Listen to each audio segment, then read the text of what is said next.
C'est notre fameux passage que nous avons commencé à parler, tiré du livre de Matthieu chapitre 11 au verset 12, où l'Écriture dit ceci: depuis le temps de Jean-Baptiste jusqu'à présent, le royaume des cieux est forcé, et ce sont les violents qui s'en emparent. Nous avons lu aussi le livre de Marc.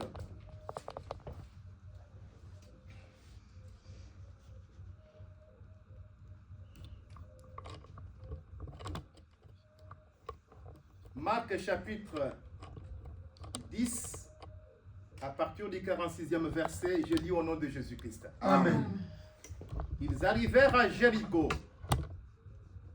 Et lorsque Jésus en sortit avec ses disciples et une assez grande foule, le fils de Timée, Bartimée, mendiant aveugle, était assis au bord du chemin.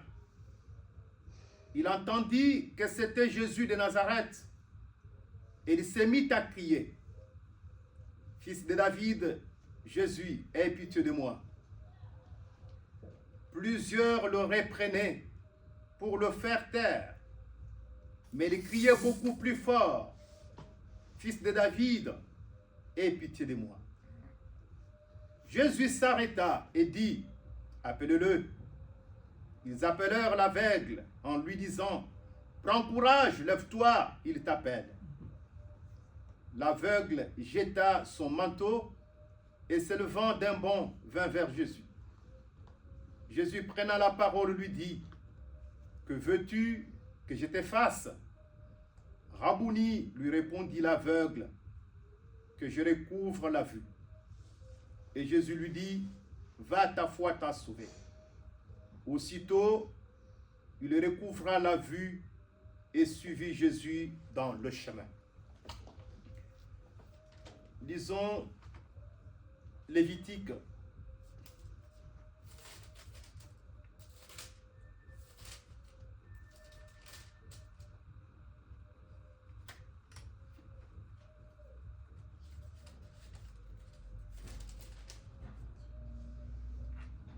Lévitique chapitre 1er, nous lirons le 16e, du 16e au 18e verset. Je lis au nom de Jésus. Amen. L'Éternel parla à Moïse et dit: parle à Aaron et dit: tout homme de ta race et parmi tes descendants qui aura un défaut corporel ne s'approchera point pour offrir l'aliment de son Dieu. Tout homme qui aura un défaut corporel ne pourra s'approcher. Un homme aveugle, boiteux, ayant le nez camis ou un membre allongé. Un homme ayant une fracture au pied ou à la main. Là, bien-aimé, l'histoire que nous avons lue dans le livre de Marc, c'est quelque chose qui a eu lieu réellement. Parce qu'il me semble qu'aujourd'hui, quand nous parlons de choses de Dieu, des fois nous prenons des écrits de la Bible comme étant des fables. Non, ce n'est pas des fables. Ce sont des choses qui se sont passées physiquement, à la manière des hommes. Quand on dit qu'ils ont traversé la mer Rouge, ce n'est pas des histoires, bien-aimés. Ils ont bel et bien traversé une mer. Cette mer s'appelait la mer Rouge. C'est comme le fleuve là, la Seine. On vous dit que les Parisiens ont traversé la Seine. Donc c'était comme cela. Ils ont traversé la mer Rouge. Ça existait. Quand on dit que Jésus marchait, il y avait une femme qui avait une maladie de perte de sang de 12 ans. C'est quelque chose qui a eu lieu. La femme s'est approchée, a saisi sa robe. Elle a été guérie. Déjà, on devrait d'abord se mettre d'accord là-dessus. Croire que tout ce qui est écrit, ce sont des paroles inspirées d'abord. Et ces paroles inspirées, ce n'étaient pas des choses imaginaires. Non, c'était du concret. C'est quelque chose qui a eu lieu. Donc, il y a eu un certain monsieur qui s'appelait Bartimée. mais qui était aveugle. Cet homme aveugle était assis au bord du chemin. Il n'était pas dans le chemin, mais il était au bord du chemin. En étant au bord du chemin, il a entendu une foule. Les gens passaient. Il a entendu un mouvement. Il a entendu que c'est Jésus qui passait. Tout de suite, il ne s'est pas posé de questions. Il a commencé à crier. Fils de David, aie pitié de moi. Fils de David, aie pitié de moi. Curieusement, Bartimée, lui, ouvre sa bouche et commence par demander pardon. Des fois, je me pose la question, peut-être, dans notre façon de prier, est-ce qu'on devrait commencer par demander pardon? Commencer par remercier le Seigneur? C'est un grand débat, je ne vais pas rentrer dedans aujourd'hui. Je ne suis pas contre la façon dont nous prions. Nous commençons par remercier le Seigneur. Un peu plus tard, on demande pardon à Dieu. Je ne suis pas contre ça. Je ne dis pas que c'est un péché. Mais j'ai quand même le droit de me questionner. Amen. Je vois que lui, Bartimée, il n'a pas commencé par donner gloire à Dieu. Non. Lui commence par dire, aie pitié de moi. Fils de David, aie pitié de moi. Pourquoi il demande pardon? Et au fils de David, nous venons de lire Lévitique. Dans le livre de Lévitique, dans l'ancien sacerdoce, l'aveugle, il avait interdiction de s'approcher. Les défauts corporels, tu ne pouvais pas t'approcher. Maintenant, cet homme aveugle, qui avait un défaut corporel, qui ne voyait pas, il connaissait bien la loi. Il connaissait Lévitique. Il savait qu'il n'avait pas le droit de s'approcher. Mais néanmoins, dans son cœur, il a compris que celui qui est en train de passer là, c'était notre sacerdoce. Amen. Amen. Ce n'est pas le sacerdoce de Lévi. Ok. Si Lévi m'avait empêché de s'approcher, mais celui-ci qui n'est pas de Lévi, il est même de la tribu dont Moïse n'avait pas fait mention concernant les sacerdoces. Amen. Amen. Amen. C'est ça qu'Hébreu dit. Amen. Le Seigneur qui est notre grand souverain sacrificateur, il n'est pas sorti de la tribu de Lévi. Bartimée, c'est référant à ce que Moïse avait prescrit. Il commence par dire, pardonne-moi, aie pitié de moi. Parce que Moïse, lui m'a chassé, lui m'a écarté. La loi nous a écartés, bien-aimés. Vous et moi, on ne pouvait pas servir dans la loi. Vous et moi, bien-aimés, la loi nous aurait écartés. Un étranger ne s'approchait pas. Un aveugle ne s'approchait pas. Un boiteux ne s'approchait pas. Bartimée connaissant cela. Maintenant, Bartimée, ce jour-là, n'était pas devant un lévite. Il n'était pas devant un sacrificateur issu de la tribu de Lévi. Mais il était devant celui qui lui avait même rendu aveugle. Amen. Parce qu'il est écrit dans le livre d'Exode. Lisons cette écriture-là. Exode chapitre 4. Oui, j'ai ouvert directement à l'endroit même. Au verset 11. L'Éternel lui dit, d'ailleurs, commençons au verset 10.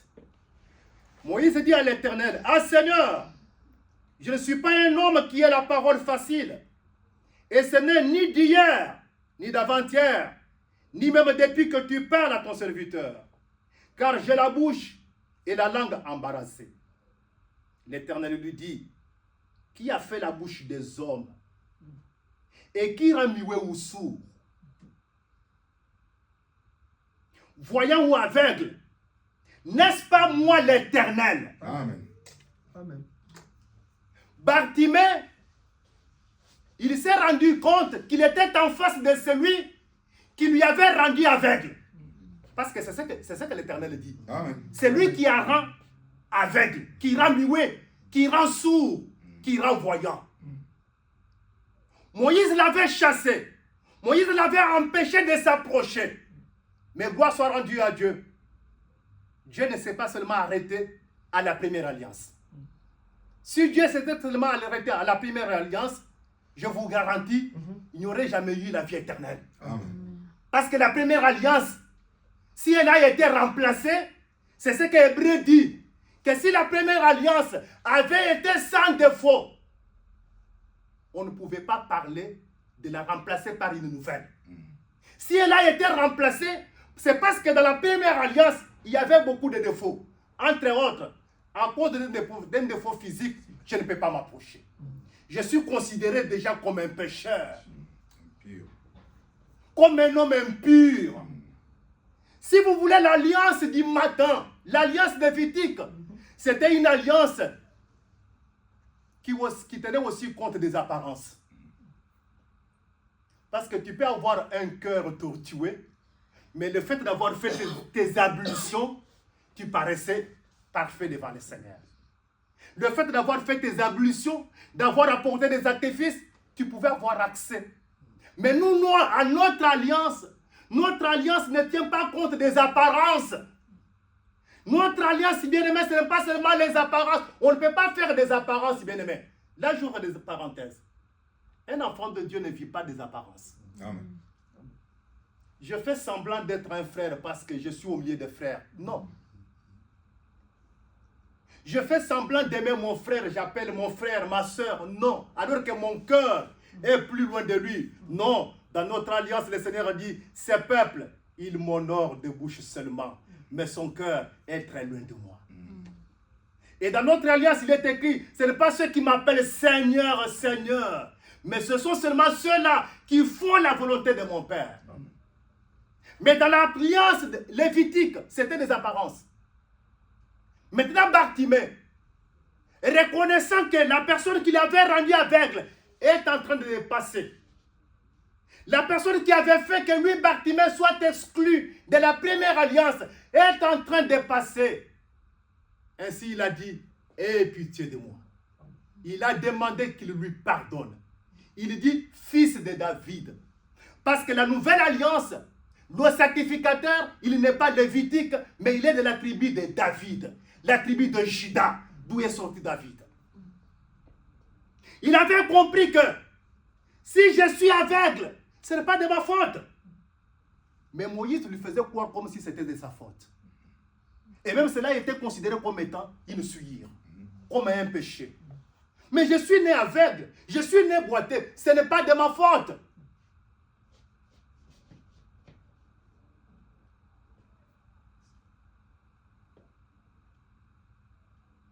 Il est né ainsi parce que c'est l'Éternel qui rend des hommes aveugles. C'est pour cela, lui, il a pris à cette alliance. Aie pitié de moi. Nous sommes dans une alliance de pardon. La première alliance, bien aimé, il n'y avait pas de pardon. Dans la première alliance, bien aimé, on couvrait le péché. Amen. Dans la première alliance, bien aimé, on avait besoin de sacrifices, de donner des biens, de donner des sacrifices, d'apporter des bêtes. Et même après avoir apporté les bêtes, on n'obtenait pas le pardon du péché. Et même le Seigneur ne pardonnait pas. La preuve en est que chaque fois qu'ils péchaient, le Seigneur leur rappelait leurs anciens péchés. Papa Faustin, dans la première alliance, chaque fois que le peuple péchait, Dieu rappelait à ses peuples ce qu'ils avaient fait jadis. Mais Bartimée a compris que celui qui est en train de passer, il est le garant. Il est le souverain sacrificateur d'une alliance dans laquelle Dieu ne couvre pas le péché, mais une alliance dans laquelle Dieu ôte le péché. Amen. Et quand il ôte le péché, il ne s'en souvient plus. Okay. Il les efface. Amen. Amen. Amen. Et il ne s'en souvient plus, bien aimé. Amen. Amen. Ainsi, il a dit, aie pitié de moi. Le Seigneur s'est arrêté. Il a entendu un enfant de Dieu qui crie. Amen. Parce qu'un enfant de Dieu devant le Seigneur, sa position, c'est se rendre petit. C'est se rabaisser. Amen. Un enfant de Dieu n'a pas de justification devant le Seigneur. Amen. Bartimée a demandé que le Seigneur lui pardonne ses péchés. Pardonne-moi, aie pitié de moi. Aie pitié de moi. Il faut que je trouve grâce devant toi. Parce qu'il avait compris que c'était Dieu qui l'avait rendu aveugle. Amen. Mais pour les gens du monde, c'était de sa faute. Pour les gens du monde, soit la faute de ses parents. C'est ainsi que ça va nous ramener en Jean chapitre 9. Jésus voyait en passant un aveugle. Les disciples lui posent la question, Maître, cet homme-là est né aveugle. Est-ce à cause de ses péchés ou les péchés de ses parents? Parce que les disciples de Jésus, qui étaient tous des enfants d'Israël, ils connaissaient leurs lois. Amen. Ils connaissaient leurs traditions, les préceptes de la loi. Ils avaient lu dans la loi que les aveugles étaient exclus. Or, les gens qui étaient exclus étaient considérés comme des gens souillés, comme des pécheurs. Ainsi, ils ont eu raison de demander à Jésus. Lui, il est né aveugle. Il n'a jamais vu le soleil. Pourquoi il est né aveugle? À cause de ses péchés ou des péchés de ses parents? Des fois, il nous arrive des choses. Il nous arrive de certains soucis. Parce que même à la manière des hommes, l'aveuglement, quelqu'un qui souffre de l'aveuglement, c'est un handicap. Tu es démuni de tous tes moyens. Tu te retrouves handicapé par rapport à quelque chose, par rapport à un besoin. Des fois, tu te poses la question, des fois même tu te condamnes, des fois tu te culpabilises. Et le monde, tout ce qu'il a trouvé, c'est de te condamner, bien-aimé. Le monde trouve toujours qu'il y a quelque chose et ça ne va pas. Si Jésus était prédicateur du combat spirituel et de maman aux langues, il allait dire oui, il y a des liens familiaux. Mais le Seigneur déclare ceci. Ce n'est ni à cause de ses péchés, ni à cause des péchés de ses parents.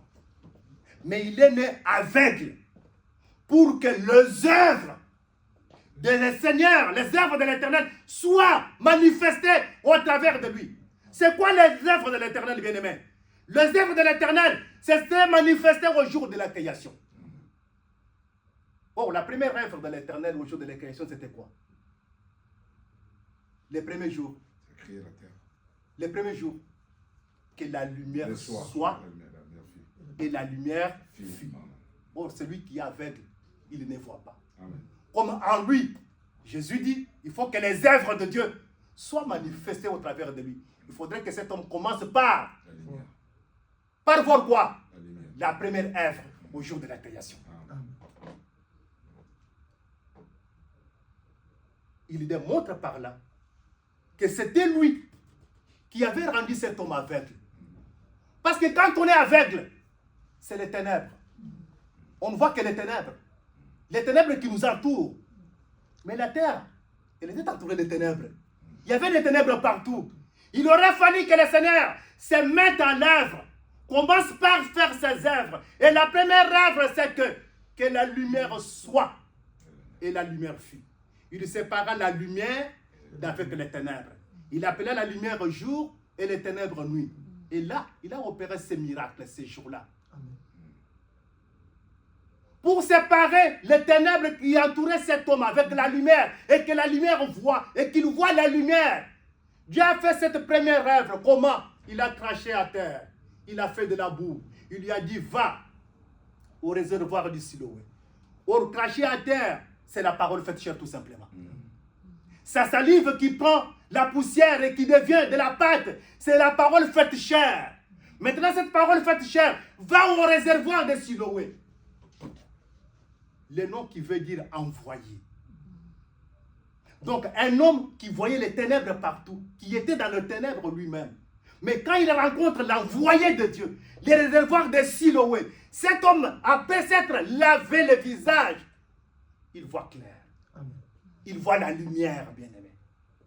Et si vous voulez qu'on voit la lumière aujourd'hui, on devrait écouter les réservoirs de Siloé.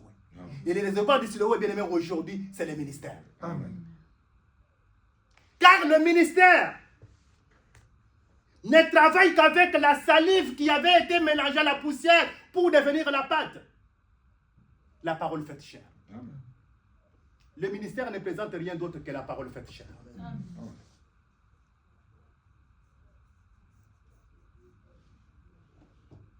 Cet homme de Bartimée, il était très intelligent. Aie pitié de moi, fils de David.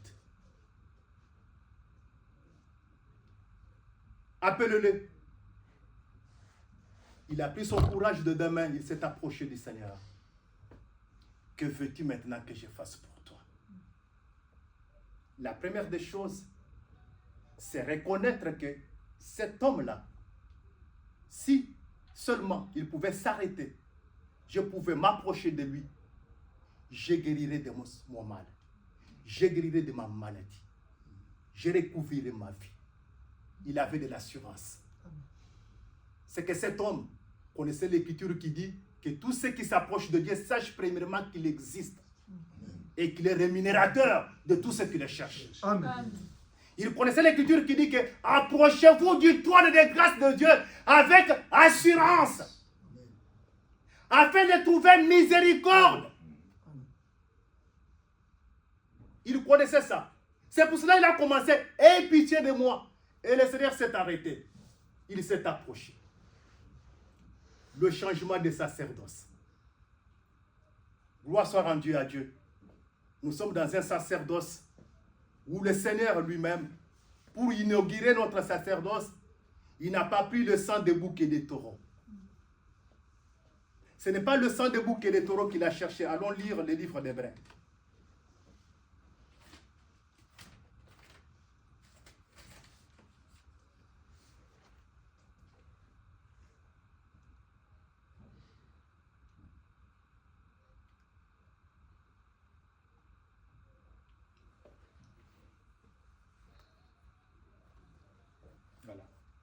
En effet, si la première alliance avait été sans défaut, il n'aurait pas été question de la remplacer par une seconde. C'est Hébreux chapitre 8 à partir de 7 verset. Car c'est avec l'expression d'un blâme que le Seigneur dit à Israël, « Voici les jours viennent, dit le Seigneur, où je ferai avec la maison d'Israël et la maison de Juda une alliance nouvelle. Non comme l'alliance que j'ai traitée avec leurs pères, le jour où je les saisis par la main pour les faire sortir du pays d'Égypte. Car ils n'ont pas persévéré dans mon alliance. Et moi aussi, je ne me suis pas soucié d'eux, dit le Seigneur. Mais voici l'alliance que l'Éternel, que je ferai avec la maison d'Israël. Après ces jours-là, dit le Seigneur, je mettrai mes lois dans leur esprit et je les écrirai dans leur cœur. Et je serai leur Dieu et ils seront mon peuple.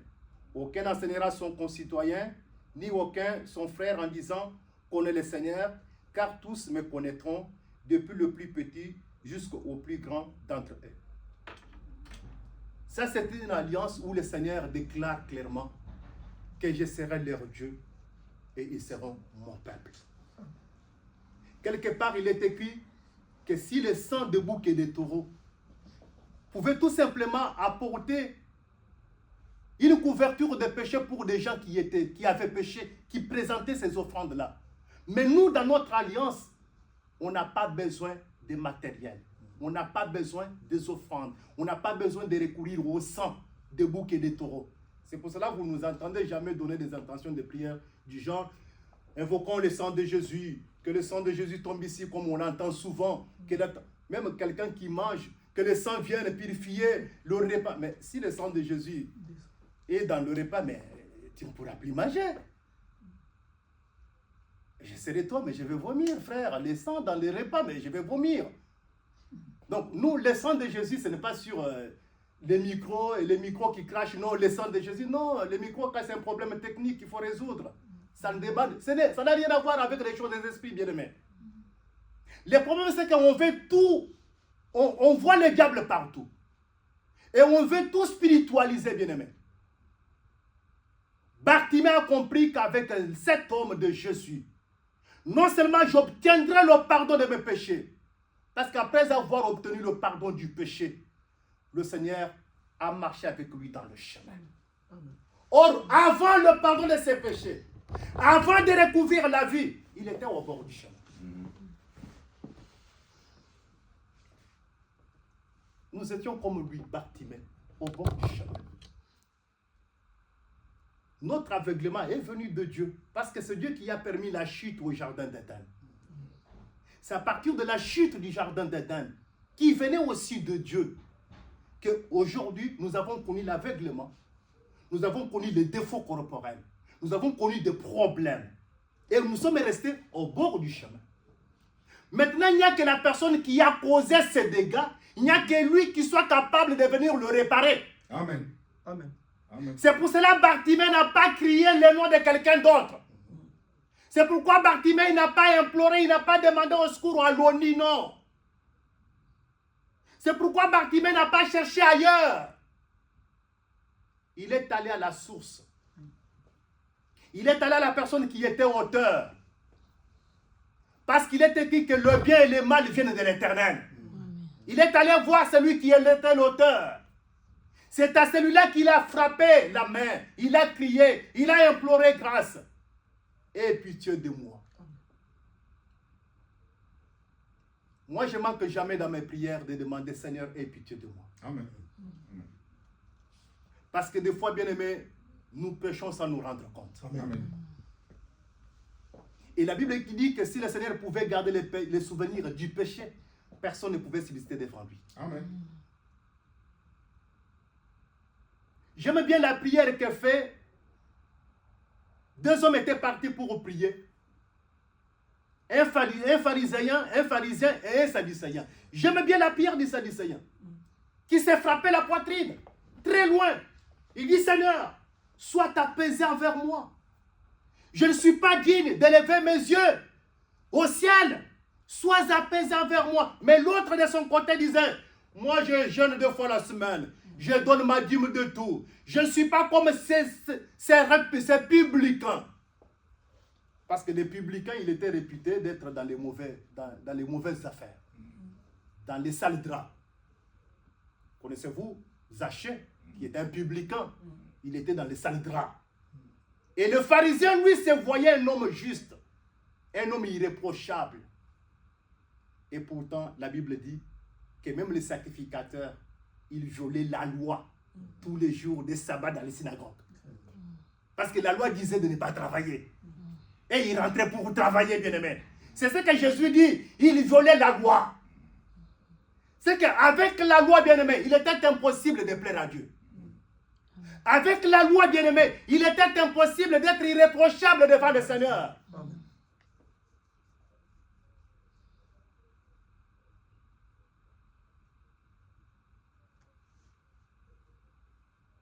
Mais le publicain, il s'est frappé la poitrine.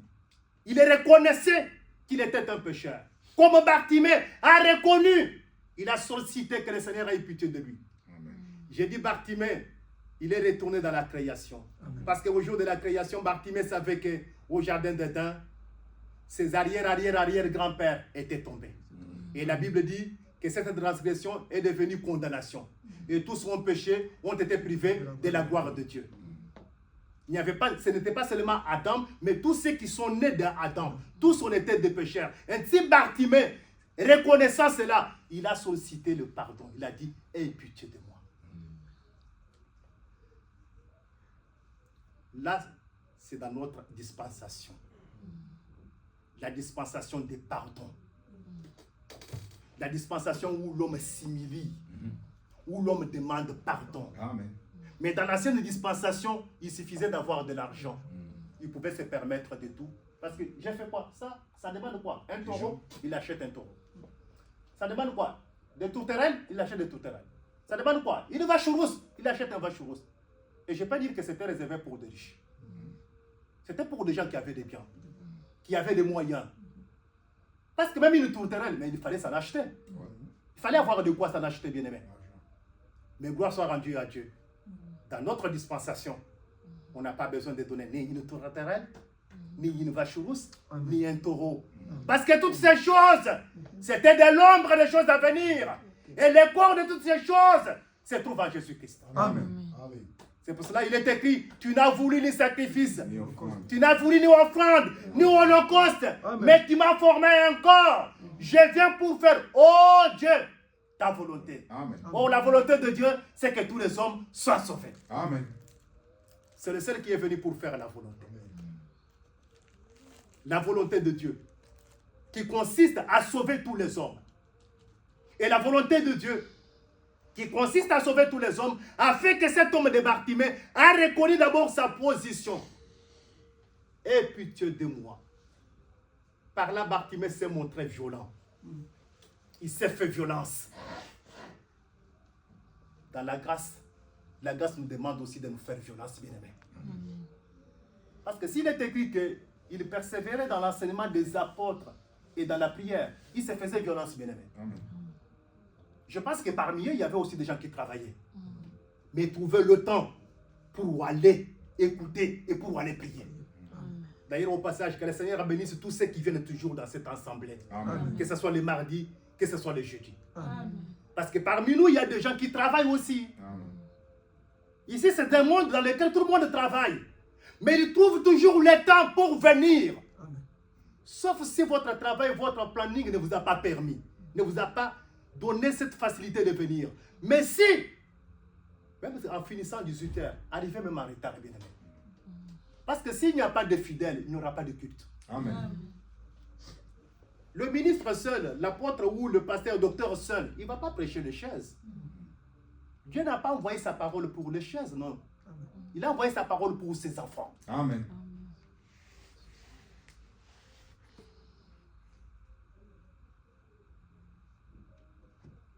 Aie pitié de moi. Il n'a pas mentionné le nom du péché. Personne même ne l'a accusé de pécheur. C'est sorti de son corps, de son cœur. Parce qu'il était devant celui qui rend aveugle, qui rend voyant. Celui qui rend riche, qui rend pauvre. Amen. Ne te moque pas des gens que tu vois en train de faire la manche. Parce que ce que toi tu y es, bien-aimé, ça ne dépend pas de tes efforts. Amen. Il y a des gens plus courageux que toi. Amen. Mais qui n'ont peut-être pas la moitié de ce que toi tu possèdes. Donc, ne frappe pas ta poitrine. Amen. La Bible dit qu'as-tu que tu n'aies reçu. Et si tu l'as reçu, pourquoi te glorifies-tu? Amen. Oh, c'est des paresseux, ils ne cherchent pas du travail. Non, ils cherchent peut-être des fois du travail. Toi, tu es tombé sur quelqu'un qui a crié en toi et qui t'a donné cette opportunité. Tu l'as reçu de quelqu'un bien-aimé. Et la première personne qui nous donne toutes ces choses-là, c'est Dieu. Amen. Nous les recevons de Dieu. Amen. Et c'est le Seigneur dans sa souveraineté. Il fait de l'un aveugle, il fait de l'autre voyant. Jacob et son frère Esaü, la Bible dit qu'ils n'étaient même pas encore nés. Mais le choix était déjà fait. Encore dans les ventres de leur maman. Ils n'avaient connu ni péché ni quoi que ce soit. C'est pour cela que je n'aime pas trop l'évangile de condamnation.